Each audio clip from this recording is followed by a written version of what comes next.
Meredith and Nick made their way back to Seattle in order to fulfill a request made by Catherine. It was still Catherine who was in command. The health scare she experienced did not prevent her from managing multiple hospitals, and tonight, when one of her friends needed a liver transplant, she contacted two of the most skilled surgeons she had ever worked with. There was a friendship between Evan and Tasha Lawson and Catherine. Tasha was a brilliant woman who taught at the college level. Because Tasha's liver was failing her, no one can tell that she is going through this. Her memory was affected as a result of it. It is not uncommon for her to forget where she is or even that she requires surgical intervention. A total of 2 other hospitals declined to take Tasha as a patient. In no way did any of them wish to assist her. In addition to pushing her away, they also fired her wife, which made the situation even more difficult. She is married to a physician. He was an excellent surgeon, Evan. Catherine herself was the one who worked with her. Evan made an effort to convey to the others what that her wife required. As a result of the doctors seeing 2 other black ladies, she was disregarded. There was a significant amount of racism in the medical industry, and as a result, black women were frequently at risk of being abused. It was imperative that Tasha be added to the list of donors as soon as possible. The fact that no one would listen to her caused her to get jaundiced at the beginning of tonight. Given that Catherine was aware that Tasha and Evan would receive treatment at Grace Sloan Memorial, she was successful in persuading them to visit the facility. However, behind the scenes, there were problems between Richard and Meredith, despite the fact that they would receive the best therapy from the best specialists. Richard was ignorant of the fact that Meredith's wife was battling cancer. Richard was unconcerned about the fact that she was legally required to maintain confidentiality between the doctor and the patient. His anger is directed more toward Meredith than it is toward Catherine. Catherine was the one who deceived him for a period of several months. Until she was on the verge of passing away and Richard was forced to make judgments regarding her care, she was the one who failed to mention that she was undergoing surgery. Richard's wife has been forgiven by him since then. Meredith has not been forgiven by him. He was not even interested in cooperating with her on the case of Tasha. He was compelled to collaborate with Meredith by Catherine, and as a result, Richard made the situation as challenging as he could. Whenever Meredith spoke, he questioned everything she said. Moreover, he battled with her about who ought to be in charge of making choices regarding Tasha's medical care. Nick became aware that Tasha was having a more difficult time than she ought to be. It seemed likely that she had suffered a stroke. Meredith believed that the decision should be made by the physicians, but Richard believed that Evan should be the one to make the decision as to whether or not she should undergo further tests. The caretaker, according to him, was Evan. It was brought to Meredith's attention that Tasha did not recall either her identity or the names of the physicians. Then Meredith brought to Richard's attention the fact that they did not require Evan's approval in order to make the most appropriate medical decisions for Tasha. They were all aware that Tasha would be opposed to further testing if it meant that there was a possibility that she would not receive that new liver. Throughout their relationship, Richard and Meredith continued to argue about everything. To add insult to injury, they were unable to vent their frustrations on the interns. There was a mental health retreat that the interns were participating in. Bailey was operating it out of her home, and she engaged the services of a professional psychologist to provide assistance to the interns. It was a fantastic suggestion. The expert was not ready for the stories that were coming from the surgical interns, which leads to the failure of the endeavor. Following a graze from a bullet that he received during an armed robbery, Lucas was able to form a connection with a victim who had been shot. Simone and Blue were successful in convincing another medical intern to jump from a roof. As a result of Mika's withdrawal from the program, Jules was unable to keep her girlfriend.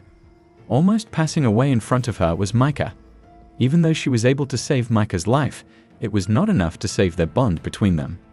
As far as Jules was concerned, the sole purpose of this retreat was to make certain that none of the other people would also perish. It was because she was angry that she became angry.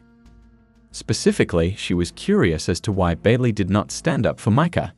She was curious as to the reasons why the other people wasn't fighting to keep Mika. She felt isolated in her suffering as a result of the disintegration of their group. Simone was in Lucas's possession.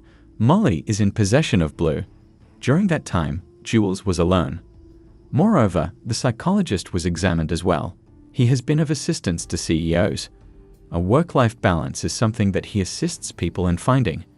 Because being a surgical intern was stressful in and of itself, he was unable to assist the interns in dealing with their trauma. Every day, they witnessed things that would have broken anyone. The fact that they have each other was something that needed to be brought to their attention. In spite of Jules's nefarious behavior towards Simone chose to forgive her. Following Jules' yelling during the retreat, Simone arrived at the location. Jules was able to recognize that she did not have to deal with the pain on her own thanks to her assistance, that she can count on her friends to give her support. Both Richard and Meredith arrived at the same resolution to the problem. They came to the conclusion that Tasha's memory issues were not only caused by the fact that her liver was failing. She suffers from dementia. It had been 2 years since she was diagnosed. It is for this reason why the other hospital refused to include her on the donation list, even tampered with her records in an effort to secure a new liver for her wife. It was also Catherine who she lied to. Tasha was the recipient of Catherine's advocacy efforts with the donor committee. It is possible that she is now in peril as a result of it. Even if Nick had gone through with the surgery, the same thing would have happened to him. During the further tests that Meredith had scheduled for Tasha, she discovered that she had dementia. When Richard asked for Tasha's complete medical records to be faxed to his hospital, he was the one who discovered the information concerning it. In order to prevent that operation, they banded together. Due to the fact that they believed Catherine was aware of it, they initially confronted her. As soon as she became enraged over the lies, they realized that Evan was the one responsible for everything. When Evan found out that her wife had liver disease, she was dismayed. At some point in time, she would have purchased Tasha. A year or two at the very most. The fact that she would eventually be killed by Alzheimer's disease would render all of this pointless. There was a halt to the operation. The liver, as well as the entire process of transporting the liver, was completely unnecessary for Tasha and her wife. The liver was taken from Winston and Ben. It was being transported utilizing a vehicle. They came upon a parent who had a motorcycle that had been involved in an accident and had gone off the road. For the sole purpose of ensuring that he would survive and make it to the hospital, they were required to conduct surgery on him at the site. They did all of that, and as a result, Evan's lies did end up being beneficial in some way. In addition to this, it assisted Winston in realizing that it was okay to resume dating. Later on, he made another attempt to invite Jackie's mother out, but she declined his invitation. It turned out quite well for her. In all honesty, it was not him or anything that he did. Additionally, Link and Amelia collaborated in order to assist a woman who had wounded herself while attending a party for her divorce. Had it not been for them, Marley would have been unable to walk again. She would have been unable to walk. In addition, she said her goodbyes to the wedding dress that they had ripped up for her as a gift. Link was able to see that it was time to let go of past hurts as a result of this. After that, he made a proposal to Jo, and she accepted it. He did not have a ring at the time because he did not want to be in a position where he would be stuck with it like he was when he proposed to Amelia. As for him, she declined his proposal, but Link is going to go ring shopping with Jo right now.